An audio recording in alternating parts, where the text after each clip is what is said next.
Monstre Académie.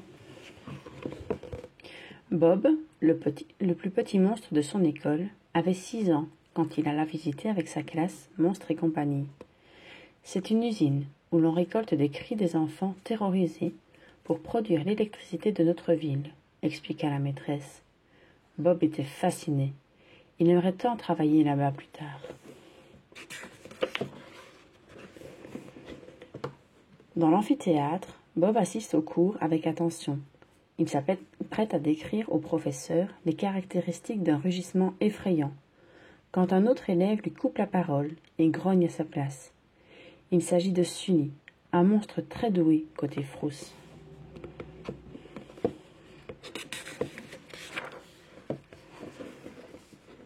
Bob et Sully ne s'entendent pas bien. Bob est un étudiant modèle, mais il ne sait pas faire peur, tandis que Sunny sait être terrifiant, mais il ne pense qu'à s'amuser. Le jour de l'examen, ils se disputent et brisent par mégarde la bonbonne à cris de la directrice. Résultat, elle les renvoie du cursus terreur. Heureusement, Bob a un plan. Participer au jeu de la peur. Si son équipe gagne, alors la directrice devra le réintégrer au cursus terreur. Madame Hardscrabble accepte, mais si son équipe perd, Bob devra quitter Monstre Academy pour de bon. L'équipe de Bob, ce sont les Hockey. Avant de pouvoir s'inscrire au jeu de la peur, les Hockey ont encore besoin d'un membre. Sunny se présente. « C'est moi la star », dit-il. Bob est furieux, mais il n'a pas le choix. Il doit aussi faire équipe avec Sunny s'il veut pouvoir participer au concours. Quand ils arrivent chez les Hockey, Bob et Sunny se rendent compte qu'ils sont une bande de monstres pas très effrayants. La première épreuve des jeux est l'épreuve des toxiques, une course à travers un tunnel rempli d'oursins lumineux. Bob et Sully sont en tête, mais le reste de l'équipe est à la traîne. Les Hockey finissent derniers et sont éliminés. Mais une autre équipe est expulsée pour tricherie, ce qui permet aux Hockey de revenir dans la compétition.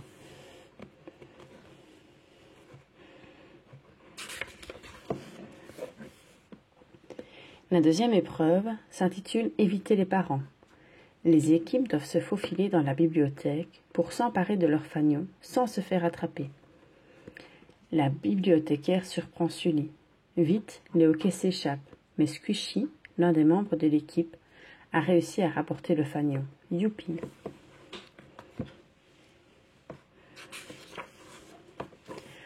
Un peu plus tard, les Hockey sont invités à une fête organisée par leurs adversaires, les ROR. Tout se passe bien jusqu'à ce que les ROR leur jettent de la peinture, des fleurs et des animaux en peluche, et les prennent en photo. Le lendemain, la photo circule sur le campus. Johnny, le président des ROR, se moque de Bob. Ni lui, ni les Hockey ne seront jamais de vrais terreurs. Ils sont trop mignons pour faire peur.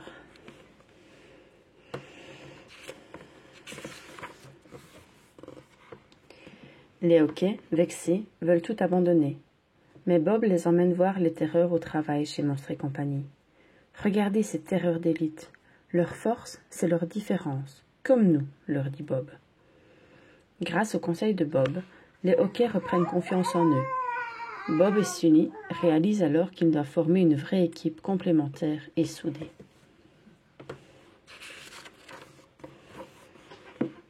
Bob entraîne les Hockey tous les jours pour gagner les épreuves des jeux de la peur.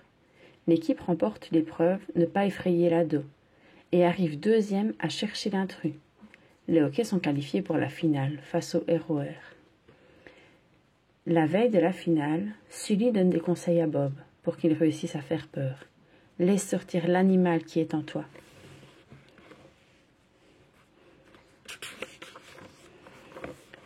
Le jour de la finale, le public acclame les Hockey. La dernière épreuve consiste à effrayer un enfant robot. L'équipe qui fera hurler le plus le robot-test gagnera les jeux de la peur.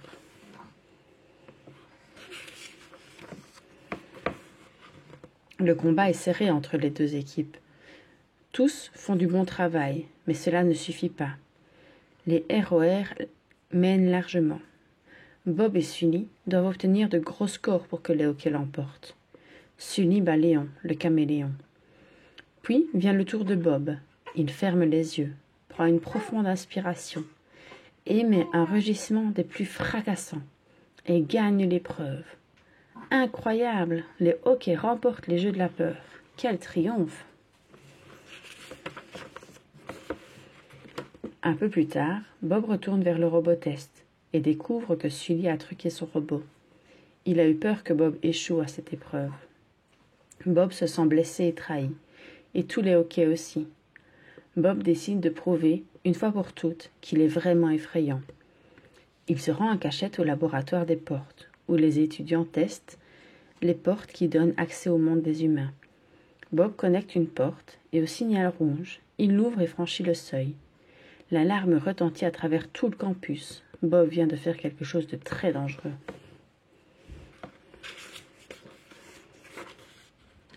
Bob passe la porte pour pouvoir effrayer un enfant, mais il réalise qu'il est dans le dortoir de jeunes campeurs, et les enfants le fixent sans éprouver la moindre peur.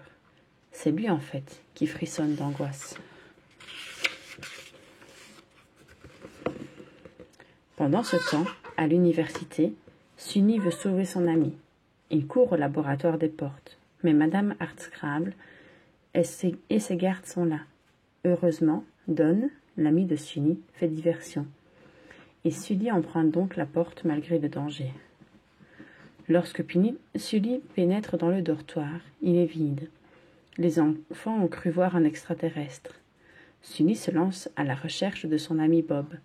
Alors qu'il disparaît dans la forêt, les gardes l'aperçoivent. « Un ours !» s'écrie-t-il.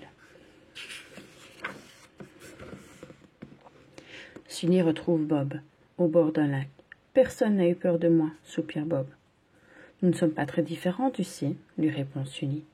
Moi non plus, je ne me sens pas à la hauteur. Sully réussit à le réconforter. Soudain, les gardes arrivent. Bob et Sully s'enfuient en direction du dortoir pour retourner à Monstre Academy.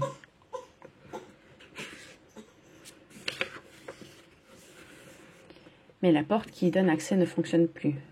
Madame Hardscrabble, la directrice, l'a désactivée pour préserver la sécurité de l'université. Bob et Sully sont pris au piège. Par chance, Bob a une idée. Ils doivent effrayer les gardes pour que leurs cris produisent l'énergie nécessaire pour rebrancher la porte. Bob et Sully débutent leur terrifiante mise en scène. Ils griffent le sol et les murs, secouent les volets, claquent la porte et renversent même les lits superposés. Maintenant, c'est à Sully de jouer. Il doute de lui. « Je ne peux pas, dit-il. » Mais c'est au tour de Bob de l'encourager. « Si tu peux. » Sully pousse alors un rugissement assourdissant. Les gardes terrorisés hurlent, hurlent, hurlent. Les deux amis réussissent à traverser la porte, dans le laboratoire des portes. Madame Hardscrabble est impressionnée. « Comment avez-vous réussi à faire ça ?» demande-t-elle. Mais même si Bob et Sully ont réussi à faire peur, la directrice ne peut annuler leur renvoi de Monstre Academy. Cela dit, elle admet l'équipe des hoquets au cursus terreur, grâce à leur performance lors des Jeux de la peur. Avant de quitter le campus, Bob et Sully lisent une annonce. Monstres et compagnie recrutent des agents au service courrier. Ils sont embauchés et gravissent rapidement les échelons de l'entreprise. En travaillant avec acharnement, ils deviennent même terreur d'élite. Bob se sent fier et heureux. Il est enfin arrivé là où il avait toujours rêvé d'être.